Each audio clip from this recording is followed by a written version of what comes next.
Single action trigger pull is not what sets this Colt Python apart.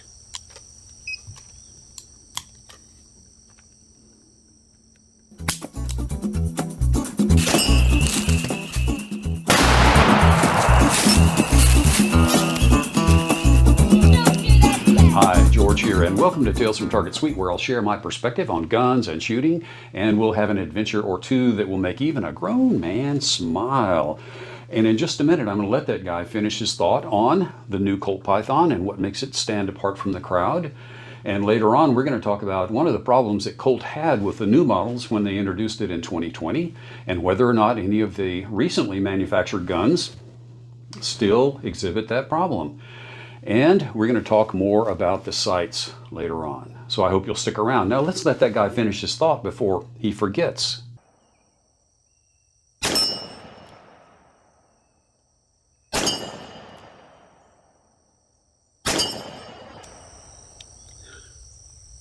It's actually the double action trigger pull.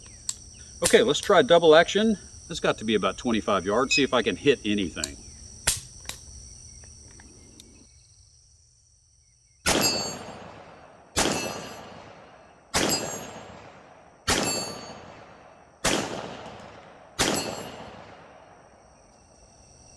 Okay, that's, I'm okay with that. Let's try that again.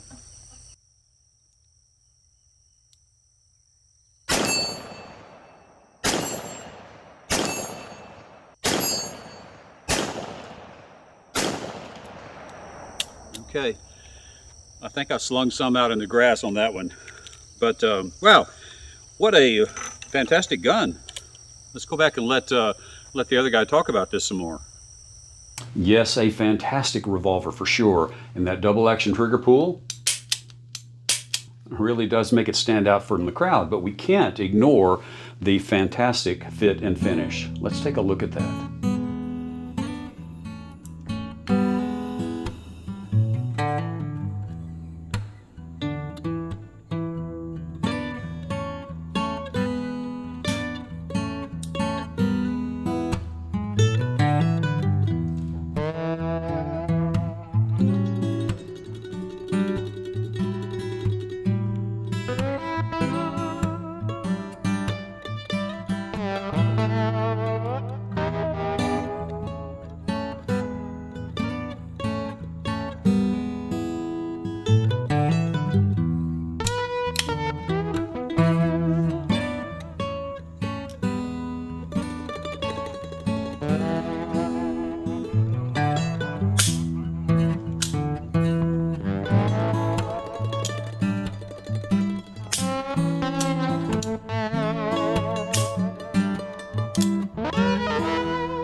Yes, what a beautiful gun, the Colt Python. You know, in 1955, there were 3 guns introduced that were already or became classics. Number one of them was the Colt Single Action Army, the 1873. It was reintroduced that year. Fantastic gun. And then there was the Smith & Wesson Model 29, 44 Magnum, the Dirty Harry gun, one that Dirty Harry made famous. And then there was, of course, the original Colt Python. And what a great gun that was. And it was hand fitted and hand assembled for about 50 years until it finally, they just finally gave up the ghost in 2005 because they just couldn't afford that kind of hand fitting anymore. So there was 15 years for us to pine over the loss of the Colt Python, but Colt did their homework. They re-engineered it. They came up with a design that could be mostly mass produced, or mostly CNC produced, and didn't require very much hand fitting at all. And it's this gun right here, and it is very nice. I'd love to see one in blued steel, but you know, that's just me. But this gun right here that belongs to my friend Kevin, as you know, well, what a great gun. But there were 3 problems when they reintroduced this gun in 2020. And of course, Colt took care of those problems for the most part. But this gun does exhibit, to a small degree, one of those problems. And I'm going to go back to the other guy and let him tell you about that. There's two reasons I'm sitting in the chair. I think they're going to be interesting to you. Number one, when I shot it earlier today, I thought the sights were off. The other thing is, I just was shooting some warm-ups, and I had 2 rounds not fire, shooting double action. But anyway, we're going to shoot we're going to accomplish 2 things with the same rounds. See if I can hit the center of those steel targets, and also see if they all fire double action.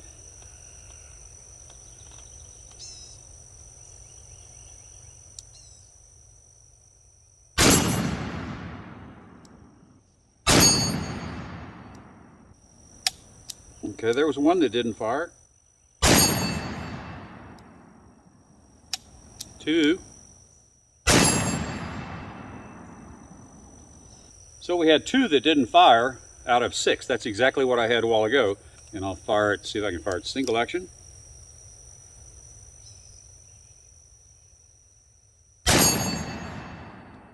Here, there's that other one.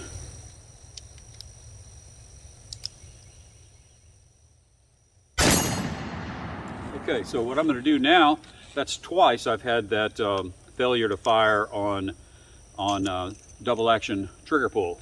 Now I'm going to load it up again. I'm going to fire all 6 rounds single action and see if we have any failure to fires that way.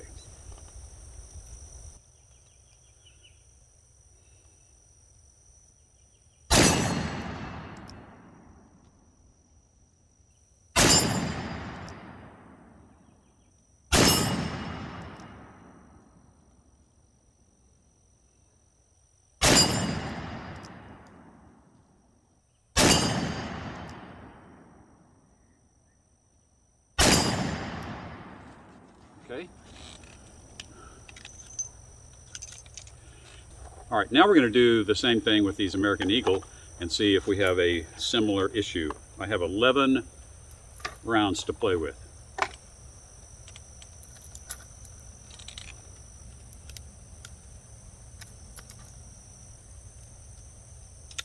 All right, double action.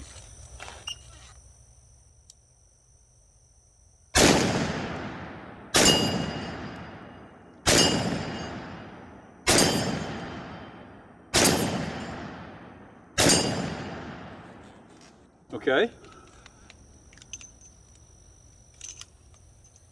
No problem there. Let's try the other 5 and then we're going to let this guy cool off.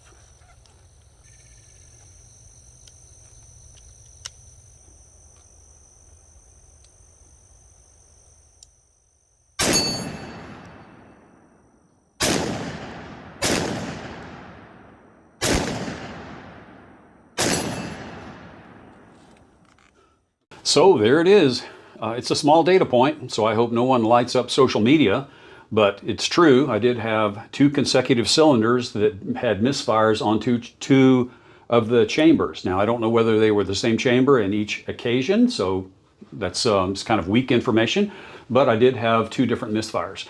On the positive side, we had shot, Kevin, Austin, and myself, my son, had shot probably over 100 rounds through this gun in the days before, and we never had a misfire that I know of. So I suspect it's because the hand loads were using CCI 550 Magnum primers, which are probably a little bit harder than the standard small pistol primers that I would use with other powders. But in any case, it's a data point. And of course, the reason that we had 100% detonation with the single action trigger pull and had the misfires with a double is because the double action hammerfall is always shorter than the single action hammerfall. Shorter, you say?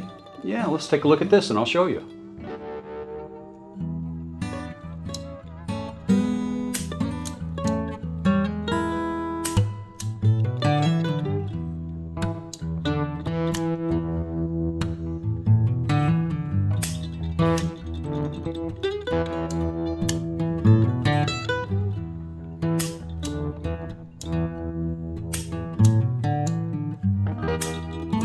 So with that said, let's let the other guy do some more shooting and then we'll talk about these sights.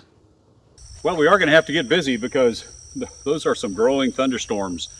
And I knew that it was predicted to come, but I was hoping I could get these rounds shot before it came. So we're gonna go straight into some 125 grain. These are 357 Magnum rounds, Remington green and yellow box, 125 grain jacketed hollow point. I doubt that you could see that.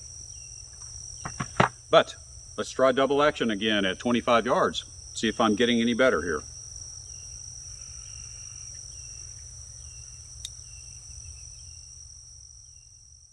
Okay, that was a miss.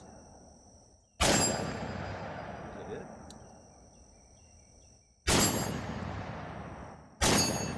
That was it.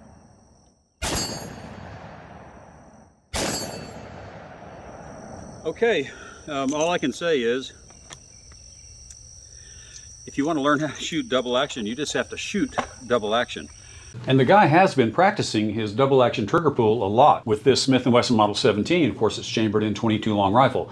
And if you're going to need to do some practicing with your revolver, you can't beat the 22 long rifle because it's cheap and it's also easier to shoot accurately than a revolver like this Colt Python. Yes, part of the reason is because you got a magnum recoiling gun versus a 22 long rifle. But there's more to the story, and it has to do a lot in these cases with the sights. And let's take a closer look at that.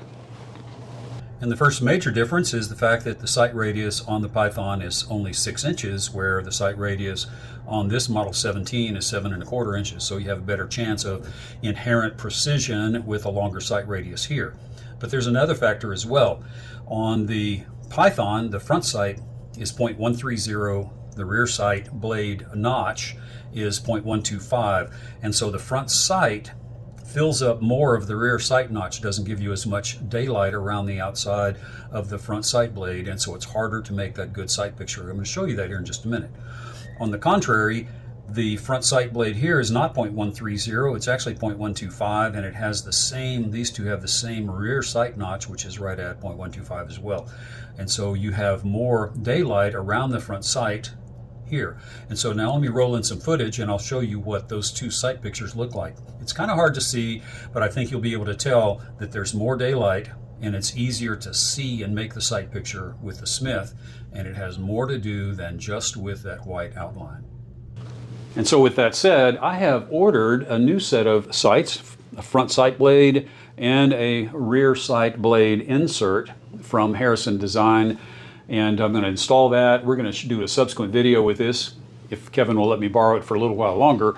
And we'll test out and see if that, if the narrower front sight and the wider notch in the rear, it's only a little bit, but it's going to make a difference, I think, gives us a better sight picture and allows me or that guy to get more shots on steel. So I look forward to that. I hope you'll check back in a few weeks for that content. The next video you're going to see from me is going to be one with the two fantastic Colt single action clones from Taylor's & Company. And one of them is Taylor tuned. You're going to see that here in another week. So thanks for watching. Thanks, Kevin. What a great gun. I'll see you in the next video.